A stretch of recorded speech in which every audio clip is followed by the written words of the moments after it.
Assalamualaikum warahmatullahi wabarakatuh. Waalaikumsalam warahmatullahi wabarakatuh.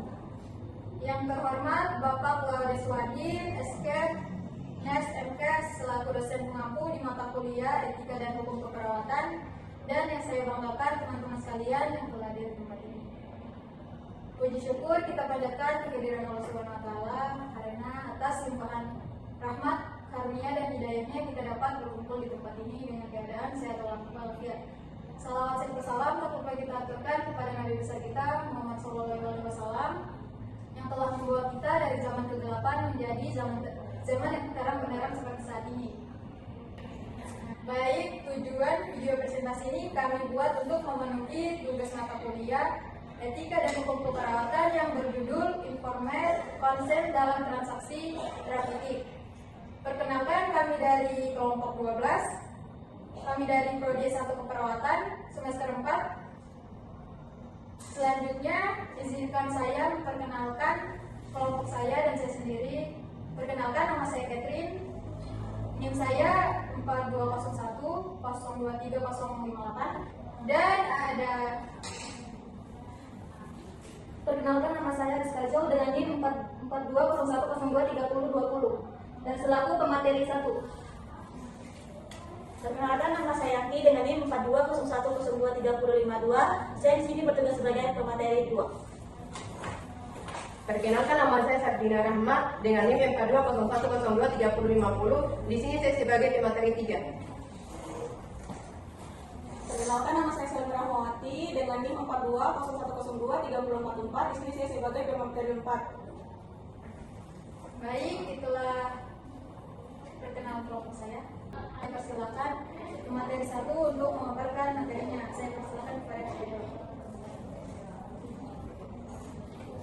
Baik, terima kasih kepada moderator yang telah memberikan saya kesempatan untuk memaparkan materi kami yang berjudul Informed Konsen dalam Transaksi Terapeutik. Di sini ada poin pembahasan. Yang pertama, pengertian informed konsen dan pengertian transaksi terapeutik. Kedua, bagaimana hubungan informed konsen dan transaksi terapeutik. Yang ketiga, bagaimana peranan informed konsen. Keempat, apa saja permasalahan yang mungkin muncul dalam informed konsen. Yang kelima, apa saja syarat informed konsen. Yang keenam, bagaimana bentuk informed konsen. Lanjut, di sini ada definisi informed konsen dan pengertian transaksi terapeutik. Informed konsen merupakan istilah yang dipakai untuk terjemahan atau persetujuan tindakan medik. Kemudian arti dari kata informed adalah telah diberitahukan, telah disampaikan atau telah diinformasikan. Sedangkan arti dari kata konsen yaitu persetujuan yang diberikan kepada seseorang untuk berbuat sesuatu. Dengan demikian, pengertian secara luas dari informed konsen adalah persetujuan yang diberikan oleh pasien atau keluarga pasien pada dokter setelah diberi penjelasan semua tindakan medis yang akan dilakukan oleh dokter terhadap pasien. Sehingga informed konsen adalah semua keadaan yang berhubungan dengan penyakit pasien dan tindakan medik apa yang akan dilakukan oleh dokter terhadap pasien serta hal-hal yang perlu dijelaskan yang berkaitan dengan keadaan pasien, pertanyaan pasien dan keluarga dekatnya. Transaksi terapeutik adalah hubungan hukum yang terbentuk antara dokter dengan pasien dalam konteks pelayanan medis. Hubungan ini melibatkan suatu perjanjian atau kontrak khusus yang dikenal sebagai contractus sui generis, yang berarti bersifat unik dan tidak sepenuhnya sama dengan perjanjian pada umumnya. Dalam transaksi ini, dokter bertindak sebagai profesional yang menyediakan jasa pelayanan kesehatan dengan tujuan utama untuk menyembuhkan atau mengobati pasien. Pasien ini di sisi lain secara sukarela datang kepada dokter atau fasilitas kesehatan untuk mendapatkan layanan tersebut. Baik, itu saja materi dari saya kembalikan kepada moderator. Baik, selanjutnya saya persilakan kepada pemateri 2 untuk memaparkan materinya. Saya persilakan kepada Yanti. Terima kasih kepada moderator sudah mempersilahkan saya untuk membawakan materi kedua, yaitu kita masuk ke hubungan informed konsen dan transaksi terapeutik. Di mana hubungan antar informed konsen dan transaksi terapeutik sangat erat dan saling berkaitan. Informed konsen merupakan bagian penting dari proses transaksi terapeutik karena memastikan bahwa pasien memahami dan menyetujui tindakan medis yang dapat dilakukan secara sukarela dan berdasarkan informasi yang cukup.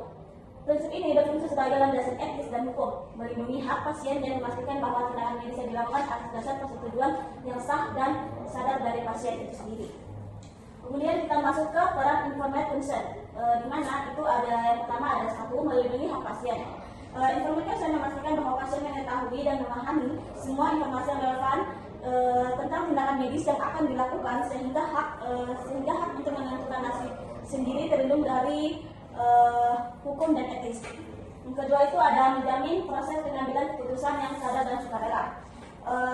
Dengan adanya informed consent, pasien diberikan kebiasaan untuk mengambil keputusan secara sadar berdasarkan penjelasan yang lengkap dan jelas dari dokter. Ini mengungkapkan prinsip hormat terhadap otonomi pasien dalam transaksi terapeutik. Yang ketiga itu ada memperkuat hubungan kepercayaan. Di mana ketika prosedur dan proses pembagian ketujuan dilakukan sesuai ketentuan hukum dan etika, maka akan memberikan perlindungan hukum bagi tenaga medis dan rumah sakit jika terjadi kelalaian atau sengketa terkait tindakan medis yang dilakukan. Yang keempat itu sebagai syarat ilegal melakukan tindakan medis, yaitu informed consent yang sah dan benar merupakan syarat utama agar tindakan medis dapat dilakukan secara legal dan sah menurut perundang-undangan, termaksud peraturan terkait praktik kedokteran dan layanan kesehatan. Yang terakhir itu ada mencegah terjadinya sengketa hukum, di mana melalui proses ini hubungan kepercayaan antara dokter dan pasien diperkuat karena pasien merasa dihormati dan dilibatkan dalam proses pengambilan keputusan terkait pengobatan yang akan dilakukan oleh layanan kesehatan. Mungkin itu saja materi yang bisa saya sampaikan. Saya kembalikan kepada moderator. Baik, selanjutnya saya mempersilakan Sarjana Sardina Rahmat selaku dari 3 untuk beberapa poin. Saya persilakan. Baik, terima kasih telah memberikan saya kesempatan untuk menyampaikan materi di kelompok ini. Materi yang saya sampaikan selanjutnya ada permasalahan yang mungkin muncul dalam informed consent. Jadi menurut Sri Erni tahun 2023 ada 7 permasalahan yang mungkin muncul dalam informed consent. Yang pertama itu ada kurangnya pemahaman pasien terhadap informasi medis. Maksudnya di sini itu pasien sering mengalami keterbatasan kemampuan memahami penjelasan dari tenaga medis, terutama terkait informasi kompleks tentang diagnosis, resiko dan manfaat tindakan medis. Hal ini menyebabkan ketidakmampuan pasien untuk membuat keputusan yang benar dan sadar. Selanjutnya ada pemanfaatan formulir sebagai syarat administratif semata. Maksudnya itu dalam praktiknya penggunaan formulir informed consent seringkali hanya sebagai formalitas tanpa benar-benar memastikan bahwa pasien memahami dan menyadari apa yang disetujui. Hal ini menyerap pada hakikat informed consent yang tidak dipenuhi secara substantif. Yang ketiga itu ada kurangnya pemahaman terhadap manfaat dan fungsi persetujuan tertulis. Jadi maksudnya itu beberapa pasien dan tenaga medis kurang memahami bahwa formulir persetujuan tertulis bukan hanya sebagai syarat legal, tetapi juga sebagai perlindungan dan hak pasien untuk terinformasi dan memberi persetujuan. Yang selanjutnya itu yang keempat ada potensi penolakan atau pembatalan tes atau tindakan medis oleh pasien. Maksudnya kompetensi dan pemahaman pasien terkait manfaat dan resiko tindakan medis dapat menyebabkan mereka menolak atau membatalkan prosedur. Bahkan ketiga tindakan tersebut penting untuk keselamatan mereka. Dan yang kelima ada kurangnya landasan hukum yang spesifik dan interpretasi hukum yang menyulitkan. Maksudnya itu dalam beberapa kasus terjadi kesulitan dalam penafsiran hukum terkait informed consent, terutama saat terjadi sengketa apabila prosedur tidak dilakukan sesuai ketentuan yang berlaku. Yang keenam ada resistensi dalam praktik dan kurangnya standar prosedur yang konsisten. Maksudnya itu dalam praktek sering ditemukan ketidakseragaman dalam pelaksanaan informed consent, baik dari segi cara memberi penjelasan maupun dokumentasi persetujuan yang dapat menimbulkan masalah hukum dan etis. Dan yang ketujuh ada keterbatasan komunikasi dan budaya. Maksudnya itu faktor bahasa, budaya dan asumsi dokter dan pasien berbeda dapat mengurangi efektivitas komunikasi, sehingga informasi tidak tersampaikan secara penuh dan dipahami secara benar oleh pasien. Selanjutnya ada syarat informed consent.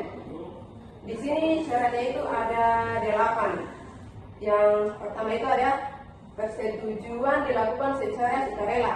Maksudnya itu pasien harus memberikan persetujuan tanpa tekanan, paksaan, atau pengaruh dari pihak lain. Yang kedua ada diberitahukan secara lengkap dan jelas. Maksudnya itu pasien harus mendapatkan penjelasan lengkap mengenai tindakan medis yang akan dilakukan, termasuk diagnosis, prosedur, resiko, manfaat, alternatif tindakan, dan prognosinya. Informasi ini harus disampaikan dengan bahasa yang dipahami pasien. Yang ketiga ada pasien harus memahami informasi yang diberikan. Maksudnya itu tidak cukup hanya mendapat penjelasan, tetapi juga pasien juga harus benar-benar memahami dan paham informasi tersebut supaya pasien mengambil keputusan secara sadar. Yang keempat itu ada jumlah dan mutu informasi cukup memadai. Di sini maksudnya informasi yang diberikan harus mencukupi dan sesuai kondisi pasien, sehingga mereka mampu membuat keputusan yang tepat dan rasional terkait tindakan yang akan dilakukan. Yang kelima, ada pasien diberikan kesempatan bertanya dan mendapatkan jawaban. Jadi hak pasien untuk bertanya mengenai hal-hal yang belum dipahami, dan penjelasan harus diulang atau disajikan secara berbeda jika diperlukan. Yang keenam, ada persetujuan diberikan oleh orang yang berwenang. Jadi dalam hal ini yang memberi persetujuan harus memiliki wewenang secara hukum dan moral untuk memberikan persetujuan tersebut. Biasanya pasien sendiri atau kuasa hukum yang sah. Yang ketujuh ada terdokumentasi secara tertulis jika diperlukan. Jadi untuk tindakan yang berisiko tinggi atau berpotensi bahaya, persetujuan harus dibuat secara tertulis dan ditandatangani oleh pasien sebagai bukti bahwa telah dilakukan persetujuan yang benar. Selanjutnya ada ketentuan hukum yang berlaku harus dipenuhi. Maksudnya itu proses pemberian informed consent harus sesuai dengan ketentuan perundang-undangan. Undang-Undang Nomor 29 Tahun 2004 tentang praktik kedokteran dan Permenkes Nomor 290 Menkes 3/2008. Itulah penyampaian materi dari saya. Saya kembali kepada moderator. Baik, selanjutnya saya persilakan kepada Selmi Rahmawati untuk memaparkan materinya. Saya persilakan. Terima kasih moderator telah memberikan kesempatan untuk melanjutkan materi dari materi 3. Adapun judulnya yaitu bentuk informed consent. Bentuk informed consent itu ada 2, yaitu dengan pernyataan expression dapat secara lisan, oral, dan secara tertulis. Adapun penjelasannya yaitu expression consent adalah persetujuan yang dinyatakan secara lisan atau tulisan bila yang akan dilakukan lebih dari prosedur pemeriksaan dan tindakan yang biasa. Sebaiknya pasien diberikan pengertian terlebih dahulu tindakan apa yang akan dilakukan, misalnya pemeriksaan dalam got, anus atau dubur, atau pemeriksaan dalam vagina, dan lain-lain yang melebihi prosedur pemeriksaan dan tindakan umum. Yang kedua ada dianggap, yang poin kedua ada dianggap memberikan tersirat impaired atau dalam keadaan biasa atau normal dan dalam keadaan gawat darurat. Penjelasannya yaitu impaired consent adalah persetujuan yang diberikan pasien secara tersirat tanpa pernyataan tegas. Isyarat persetujuan ini dianggap dokter dari sikap pasien pada waktu dokter melakukan tindakan, misalnya pengambilan darah untuk pemeriksaan laboratorium, pemberian suntikan kepada pasien, penjahitan luka, dan sebagainya. Adapun kesimpulan dari materi yang kami bawakan yaitu informed consent merupakan persetujuan yang diberikan oleh pasien atau keluarga wali kepada tenaga kesehatan setelah diberikan penjelasan lengkap mengenai tindakan medis yang akan dilakukan, termasuk risiko dan manfaatnya. Hal ini merupakan bagian integral dari transaksi terapeutik, sebuah hubungan hukum unik antara dokter dan pasien. Informed consent melindungi hak pasien untuk menentukan nasib sendiri, mencegah sengketa hukum, dan memperkuat hubungan kepercayaan antara pasien dan tenaga kesehatan. Meskipun demikian, penerapan informed consent menghadapi beberapa tantangan seperti kurangnya pemahaman pasien terhadap informasi medis, penggunaan formulir sebagai formalitas, dan kendala komunikasi. Syarat-syarat informed konsen meliputi persetujuan sukarela, informasi yang lengkap dan jelas, pemahaman pasien, dan dokumentasi tertulis jika diperlukan. Bentuk informan konsen dapat berupa persetujuan tertulis atau tersirat, tergantung pada jenis dan risiko tindakan medis. Mungkin itu saja materi yang bisa saya bawakan sebagai pendidikan kepada moderator.